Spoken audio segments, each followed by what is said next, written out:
அம்மா அமைப்பில் சதிவலை. நடிகர் டினி டாம் கொடுத்த மன உளைச்சலே என் ராஜினாமாவுக்கு காரணம். நடிகை ஹன்சிபா ஆசன் அதிரடி புகார் கொடுத்திருக்காங்க. அதை பத்தி டீ டைம் நியூஸ்ல இப்ப பார்க்கலாமா?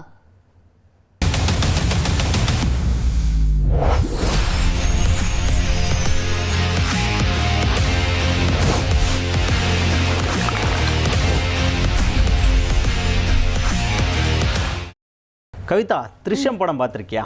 பார்த்துருக்கேனே. அது ரொம்ப ஃபேமஸான படமாச்சு. இப்போ கூட திருஷ்யம் 3 கூட வந்திருக்கே. ஆமாம், அதில் வந்து மோகன்லால் அவர்களுக்கு வந்து மகளா ஒரு பொண்ணு நடிச்சிருப்பாங்க, மூத்த மகளா ஒரு பொண்ணு நடிச்சிருப்பாங்க. பார்த்துருக்கேனே. பார்த்துருக்கல? அவங்கள பற்றி தான் இன்றைக்கி நம்ம கண்டென்ட்ல பேச போகிறோம். சரியா? என்னாச்சு?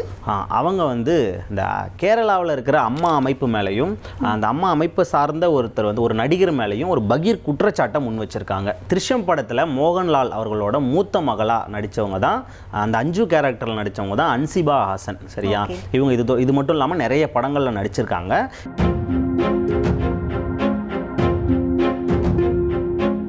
இவங்க வந்து இந்த மலையாள நடிகர் சங்கம் அப்படின்னு சொல்லக்கூடிய அம்மா அமைப்பில் வந்து இணை செயலாளராக பதவியில் இருக்காங்க. இவங்க இந்த கடந்த பிப்ரவரி மாதம் தான் அந்த பதவியிலேருந்து ராஜினாமா பண்ணிட்டாங்க திடீர்னு. என்ன? அதுக்கும் காரணம் இருக்குது. அதாவது இந்த அம்மா அமைப்பும் இந்த அமைப்பில் இருக்கக்கூடிய நடிகர் டினி டாம் அப்படிங்கிற ஒருத்தர் வந்து இவங்களுக்கு மன ரீதியான நிறைய டார்ச்சர் கொடுத்ததாகவும், அது மட்டும் இல்லாமல் இவங்களுக்கு எதிராக நிறைய சதி பண்ணதாலையும் அதிலிருந்து ராஜினாமா பண்ணிட்டாங்க அப்படின்னு சொல்கிறாங்க.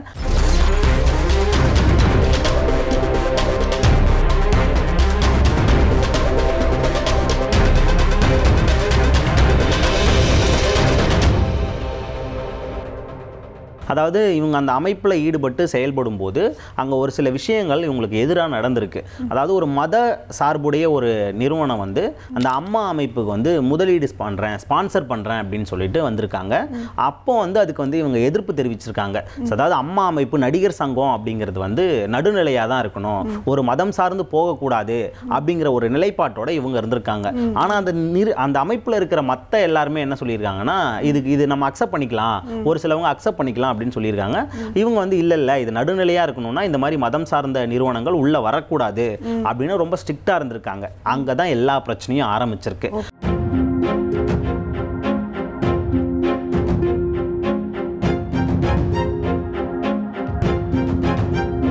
சரி, இப்போ இந்த ஹன்சிபா வந்து டினி டாம் மேலே அப்படி என்ன குற்றச்சாட்டை வைக்கிறாங்க? அதாவது இந்த டினி டாம் வந்து பார்த்தீங்கன்னா ஹன்சிபா அப்படிங்கிற ஒரு பேர் காரணத்தாலேயே இவங்களுக்கு வந்து இவங்க மதச்சார்பான ஒரு இருக்கிறவங்க, அதனால் அவங்க மேலே மத சாயம் பூசி திரைத்துறையில் இருக்கக்கூடிய சக நடிகர்கள் சக கலைஞர்கிட்ட எல்லாமே ஹன்சிபா இந்த மாதிரி, ஹன்சிபா அந்த மாதிரி அப்படின்னு சொல்லிட்டு அவங்க கிட்ட தவறான கருத்துக்கள் எல்லாம் சொல்லி ஹன்சிபா மேலே ஒரு தவறான ஒரு எண்ணம், ஓகேவா, ஒரு கெட்ட அபிப்பிராயம் வர மாதிரியான பல வேலைகளை இவர் பார்த்ததா சொல்லப்படுது.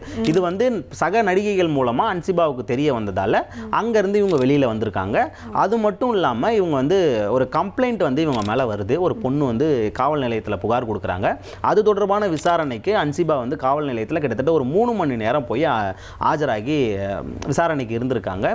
அந்த விசாரணை அப்போ கூட இந்த அம்மா அமைப்பு வந்து அவங்களுக்கு எந்த ஒரு சப்போர்ட்டுமே பண்ணல அப்படின்னு சொல்லப்படுது. இது தொடர்பாக ஏன் எனக்கு சப்போர்ட் பண்ணல அப்படின்னு சொல்லிட்டு வந்து கேட்கும்போது அவங்க என்ன சொல்லியிருக்காங்கன்னா, இந்த மாதிரி விஷயத்துக்கு அம்மா அமைப்பு வந்து உனக்கு சப்போர்ட் பண்ணாது, இது உன்னோட சம்பந்தப்பட்ட விஷயம், நாங்க எல்லாமே வந்து இன்வால்வ் ஆக முடியாது அப்படிங்கிற மாதிரி பேசியிருக்காங்க. அதாவது அம்மா அமைப்பு அப்படிங்கிறது மலையாள நடிகர் சங்கம். அவங்க வந்து ஒரு நடிகைக்கோ நடிகருக்கோ ஒரு பிரச்சனை அப்படின்னா அவங்க முன்னாடி நின்று குரல் கொடுக்க வேண்டியது அவங்களோட வேலை.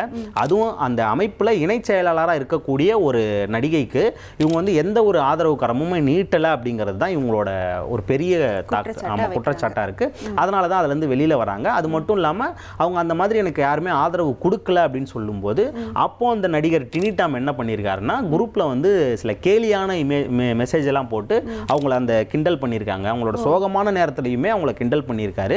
அவங்கள அந்த அமைப்புல இருந்து வெளியேற்றணும் அப்படின்ற மாதிரியான முயற்சிகள்லாம் நடத்தி நிறைய அவதூறு கருத்துக்கள்லாம் பரப்புனதா இவங்க வந்து இப்போ குற்றம் சாட்டு வச்சிருக்காங்க. ஒரு நடிகையோட பின்னாடி இவ்வளோ ஸ்டோரி இருக்கா?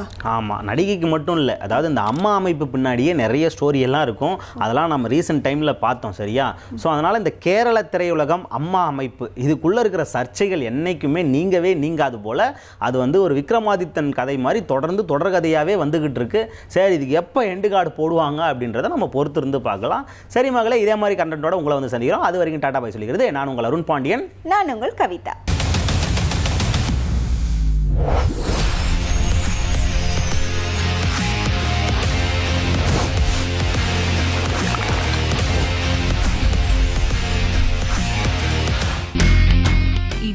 செல்லும் இடமெல்லாம் செய்தி. தந்தி டிவியின் வாட்ஸ்அப் சேனலை ஃபாலோ பண்ணினா செல்லருக்கும் இடமெல்லாம் செய்தி. இதோ QR கோட் இப்பவே ஸ்கேன் பண்ணுங்க, ஃபாலோ பண்ணுங்க.